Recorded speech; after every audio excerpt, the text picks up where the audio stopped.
রেলওয়ের রানিং স্টাফরা কর্মবিরতিতে যাওয়ায় সারা দেশে ট্রেন চলাচল বন্ধ রয়েছে।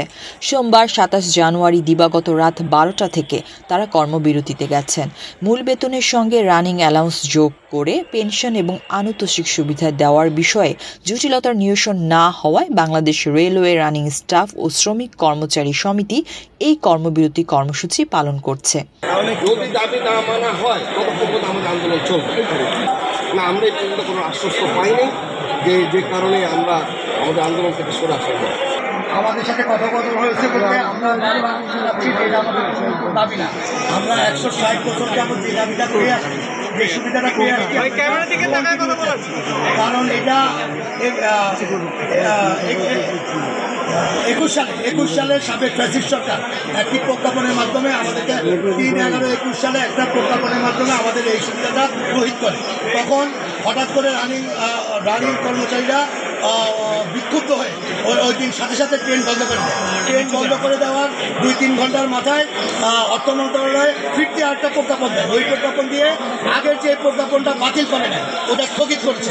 আমাদের মূল দাবি হলো ওটা আমরা বাতিল চাই, স্থগিত চাই না। ট্রেন চলাচল বন্ধ হয়ে যাওয়ায় যাত্রীরা ভোগান্তিতে পড়েছেন।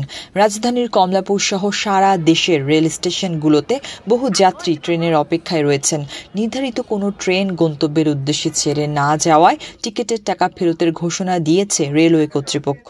তবে যেসব যাত্রী অনলাইনে টিকিট কেটেছেন, টাকা ফেরত পেতে দুর্ভোগ পোহাতে হচ্ছে তাদের। আজকে আমার ৬টা ২০-এ তিতুমির এক্সপ্রেসে ছিল, কিন্তু আমি এসেছি ৫:৩০টার পরে। জানি তো আগে আসতে হবে, কিন্তু এসে দেখি এই তো এই কাহিনী। কিন্তু অথরিটিকে আগে বলা উচিত ছিল যে এরকম যে আমরা ট্রেনের ধর্মঘট অন্তত ৭ দিন আগে সেলিং প্রসেসটা অফ করে দেওয়া উচিত ছিল। আমি যাব দেশের বাড়িতে সিরাজগঞ্জে, আইসি থেকে এরকম ট্রেন নাই। আমার সাথে আরও অনেক যাত্রী আছে, তাদেরও একই অবস্থা। কালকে টিকিট কাটলাম, তারপর তখনও কিন্তু যারা ছিল না। হঠাৎ করে এখন এসে দেখি ট্রেন বন্ধ, সব কিছু বন্ধ, কোনো কর্মচারী নাই। আমি এখন বের হবার কি আমাদের নিউজের খবর দেখেন, খবর দেখলাম এই অবস্থা। বাসার সবাই তো আসছে, খুব ইমার্জেন্সি ছিল আর কি।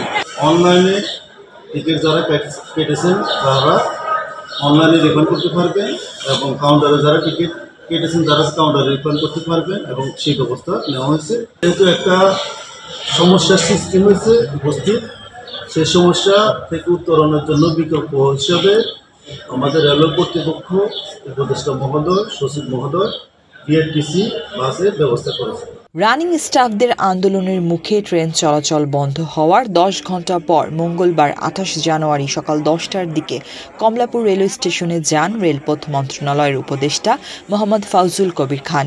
অর্থ মন্ত্রণালয়ের সঙ্গে আলোচনার মাধ্যমে সমস্যা সমাধানের চেষ্টা চলছে বলে তিনি জানান। এখানে তাদের যে দাবি আছে, সেই দাবিগুলো কিন্তু আমরা ইতিমধ্যে রেল মন্ত্রণালয় থেকে আমরা অর্থ বিভাগে পাঠিয়েছিলাম, এবং এটা কিন্তু বহুলাংশে এই দাবিগুলো পূরণ করা হয়েছে।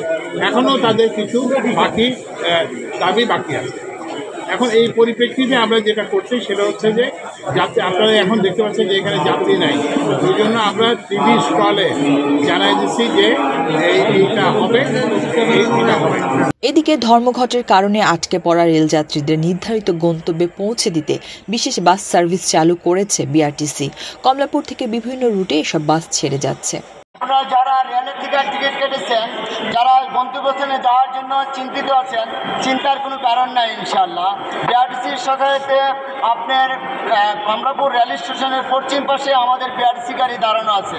ঢাকা থেকে জামালপুর যেতে পারবেন, ঢাকা থেকে কিশোরগঞ্জ যেতে পারবেন, ঢাকা থেকে বিবারিয়া যেতে পারবেন, ঢাকা থেকে সিলেট যেতে পারবেন, ঢাকা থেকে চট্টগ্রাম যেতে পারবেন, ঢাকা থেকে নওগাঁ যেতে পারবেন, ঢাকা থেকে রংপুর। এদিকে হঠাৎ করে ট্রেন বন্ধ হয়ে যাওয়ায় রাজশাহী স্টেশনে ভাঙচুর চালিয়েছেন বিক্ষুব্ধ যাত্রীরা। ভোর থেকে সেখানে ট্রেনের জন্য অপেক্ষায় ছিলেন শত শত মানুষ। দাবি আদায়ের জন্য যাত্রী বা সাধারণ মানুষকে জিম্মি করার যৌক্তিকতা নিয়ে প্রশ্ন তুলেন তারা। হুট করে রাত 12টার পরে নাকি বলেছে যে তারা কার্যক্রম বন্ধ করবে, কিন্তু আশ্চর্যজনকভাবে প্রায় 6:30টার পরেও টিকিট পাওয়া গেছে। তারা কাউন্টারে টিকিট বিক্রি করেছে। তো এটা কি ধরনের রসিকতা যে তারা টিকিট বিক্রি করেছে আবার ট্রেনও অফ করে দিয়েছে। আর দ্বিতীয় কথা হলো, ট্রেন তাদের বাবার সম্পত্তি না, তারা বেতন পায় আমাদের টাকায়, তাদের পেনশন যেটা দাবি করেছে সেটা হবে আমাদের টাকায়, আর রেল স্টেশন আমাদের টাকায়, তাদের সব কিছুই আমাদের টাকায় চলে। তো তারা কোন ক্ষমতা বলে হুট করে ট্রেন সব কিছু অফ করে হাজার হাজার মানুষের ভোগান্তি করেছে।